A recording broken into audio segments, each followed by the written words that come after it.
Good evening all, welcome to Stark Tales. Tonight, we have some interesting scary stories for you. So get comfortable and let the darkness take control. I remember my first year at university vividly. It was a sprawling campus with ancient buildings that seemed to breathe history. My dorm hall was notorious among students for its eerie ambiance. They said the walls whispered secrets at night. One evening, after a grueling study session, I was lying in bed when I heard it. A faint whispering sound, like someone was having a hushed conversation just outside my door. Curiosity got the better of me, and I crept out into the dimly lit hallway. The whispers grew louder, and I followed them, heart racing. As I reached the end of the corridor, I found a group of students gathered around a door marked "Staff Only." They were huddled together, their faces pale. "Did you hear it?" one girl named Lara asked, her voice trembling. "It sounds like someone is begging for help." Against my better judgment, I pushed the door open. The room was dark, filled with old furniture and dust. In the corner stood a large mirror, its surface cracked and tarnished. As I approached it, the whispers intensified, swirling around me like a chilling breeze. I could almost make out words: "Help me," "trapped." Suddenly, Lyra screamed. I turned to see her pointing at the mirror, her face contorted in terror. In the reflection, I saw not just myself, but a shadowy figure standing behind me. I spun around, but there was nothing there. When I looked back at the mirror, the figure was gone. We fled the room in a panic, but the whispers followed us back to our dorms. That night, I couldn't sleep. Every time I closed my eyes, I heard them, pleading, desperate whispers that echoed through my mind. The next day, Lyra and I returned to the room. We had to know more. We found an old journal tucked away on a dusty shelf. It belonged to a student who had vanished decades ago. The last entry was chilling. "I can hear them calling me from the mirror. They want me to join them." That night we gathered our courage and confronted the mirror again. This time, we brought candles and a camera. As we lit the candles, the air grew colder, and the whispers became frantic. "Join us, join us," they cried. In a moment of reckless bravery, Lyra reached out to touch the mirror's surface. The moment her fingers made contact, the glass rippled like water. She gasped as her reflection twisted into a grotesque smile. Before I could react, she stepped forward and vanished into the glass. The whispers erupted into a cacophony of laughter and cries as I stumbled back in horror. I ran from that room and never looked back. To this day, I can still hear Lyra's screams echoing in my mind. When I first moved into my dorm at Blackwood College, I was excited to meet my roommate, an enigmatic girl named Sylvie, who seemed to have an air of mystery about her. She was quiet, but had an odd sense of humor that drew me in. As weeks went by, however, things started to feel off. Sylvie would often disappear for long stretches of time without explanation. When she returned, she would act strangely distant and would always insist on keeping our curtains drawn tightly shut. One night while studying late in our room, I noticed her staring intently at the wall opposite her bed. "What are you looking at?" I asked. She didn't respond immediately. Her gaze remained fixed on that wall, as if she were listening to something only she could hear. Finally, she whispered, "They're trying to get in." Her words sent chills down my spine. "Who?" I pressed. "The ones who were here before," she replied cryptically, before shaking her head as if trying to clear it. Concerned for her well-being, I suggested we talk to someone or see a counselor. But Sylvie dismissed it with a wave of her hand and changed the subject. Days turned into weeks, and Sylvie's behavior grew increasingly erratic.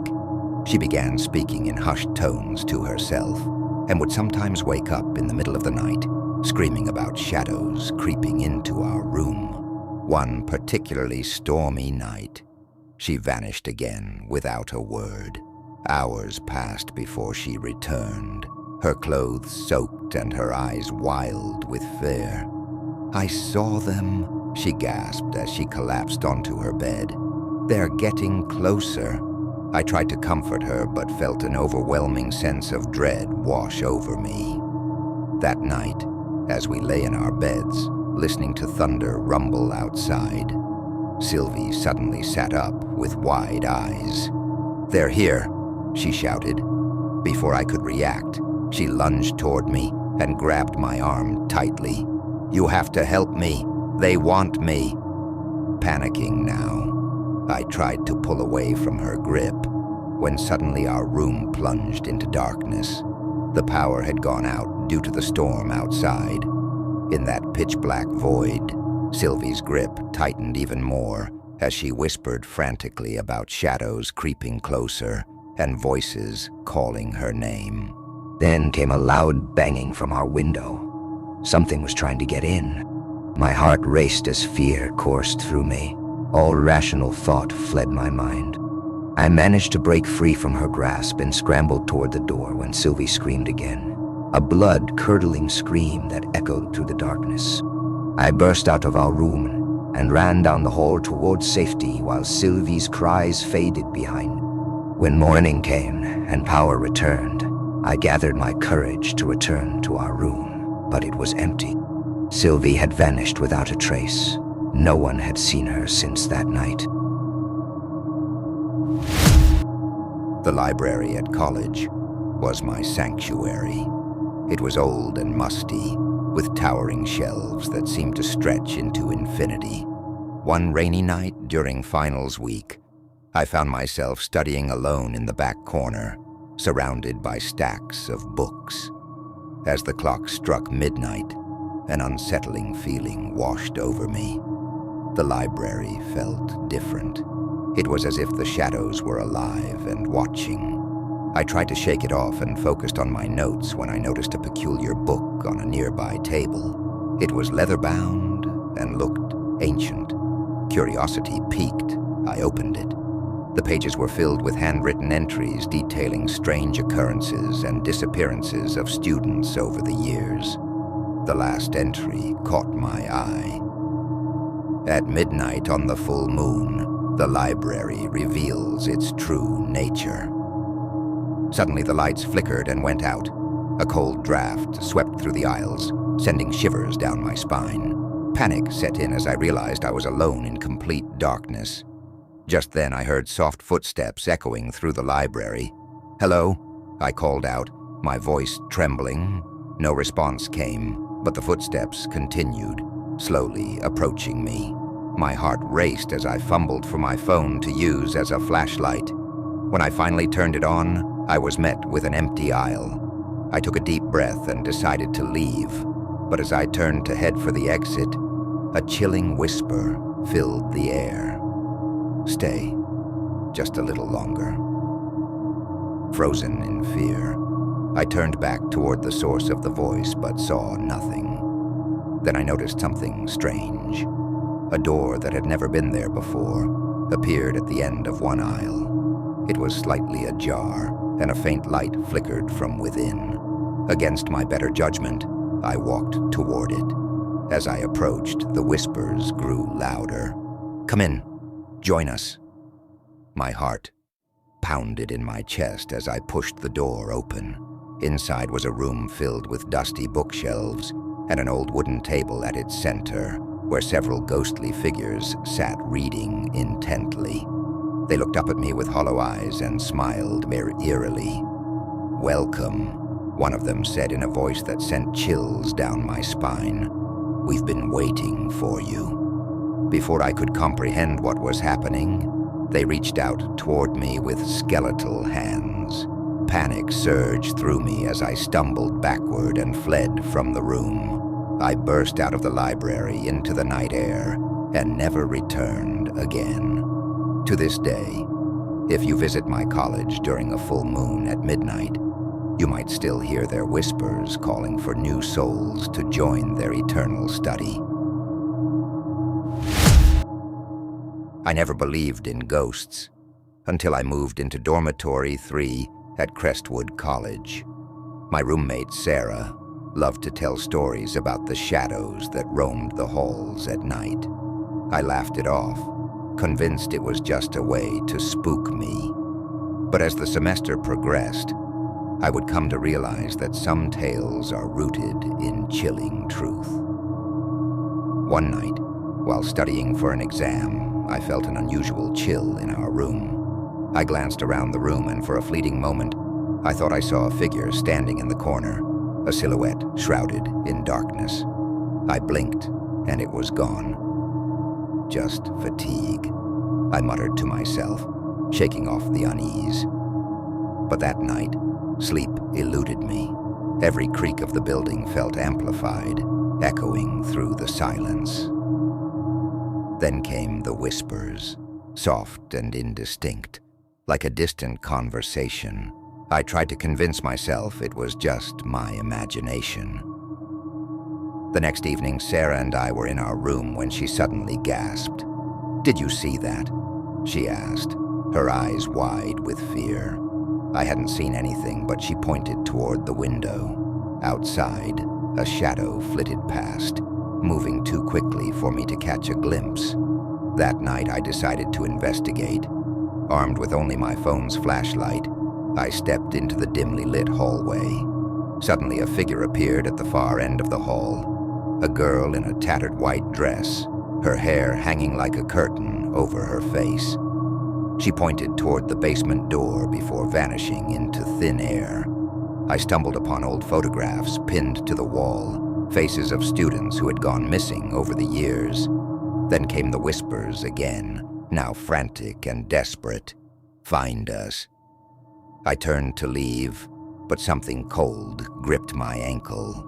Panic surged through me as I looked down to see a shadowy hand reaching out from the darkness. I yanked my foot free and bolted up the stairs, heart pounding in my chest. I never returned to dormitory 3 after that night. The shadows were real, and they were hungry for someone to listen, someone to help them escape their eternal torment. It was during my final year at college when things took a turn for the bizarre. My friend Callum and I were studying late one night in our dorm room when he mentioned seeing something strange outside his window earlier that evening, a shadowy figure lurking beneath a tree near our building. At first, I brushed it off as fatigue playing tricks on him. After all, we'd been cramming for exams for days straight, without much sleep or food. But later that night, when Callum fell asleep on his desk while studying, I couldn't shake off an uneasy feeling gnawing at me from within. Glancing outside his window revealed only darkness, shrouded beneath branches, swaying gently under moonlight. But then something caught my eye. A fleeting glimpse of movement darting between trees just beyond sight. A shadow slipping away before vanishing altogether. My heart raced. Curiosity got the better of me, so against my better judgment, I opened Callum's window slightly wider, hoping to catch another glimpse of whatever it was lurking outside. That's when it happened. A cold gust swept through, sending chills down my spine, accompanied by an eerie whisper that seemed to echo from nowhere, yet everywhere at once. "Help me." I froze at those words. Fear gripped me tightly as adrenaline surged through my veins, urging me back inside. But before I could move, I saw it again. A tall, shadowy figure emerging from behind one of those trees, staring directly at me.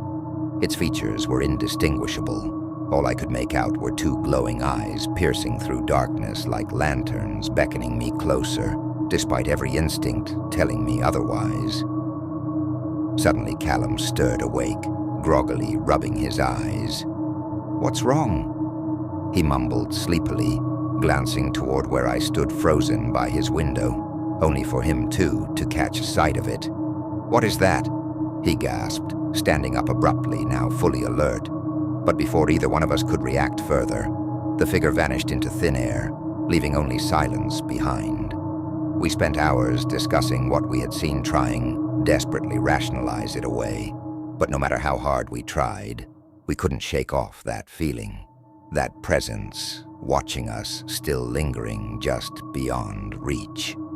The next few nights passed uneventfully, until one fateful evening Callum received an anonymous message on social media containing nothing but coordinates leading deep into nearby woods, the same woods where we'd seen that figure.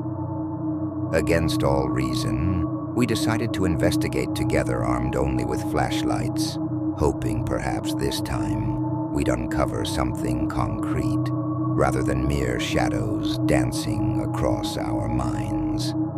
As we trekked deeper into those woods following those coordinates, we stumbled upon an old abandoned cabin hidden beneath vines and moss, a place long forgotten by time itself.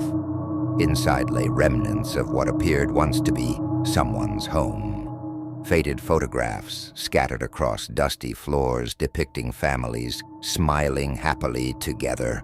But what caught our attention most were strange markings etched into walls surrounding us. Suddenly it hit me. The realization dawned upon us both simultaneously. These markings resembled those seen earlier during rituals described in folklore surrounding lost souls trapped between worlds seeking release. Just then, a gust blew through, sending chills racing down our spines again, but this time accompanied by whispers echoing around us saying, "Help us, free us." Before we could react further, the shadows began swirling violently around us, pulling us closer toward those markings etched into walls. Panic surged through both Callum and myself as we fought against whatever force threatened dragging us down. With adrenaline coursing through our veins, we managed barely escape just moments before being consumed entirely by darkness surrounding cabin, leaving behind nothing but echoes fading away. To this day, I cannot explain what happened, nor do any research related since returning back home after graduation. Thank you for joining us for today's spine-chilling episode. We hope you enjoyed these haunting tales and found them as captivating as we did. If you liked what you saw, please give us a thumbs up and subscribe for more eerie stories. Stay tuned for our next adventure.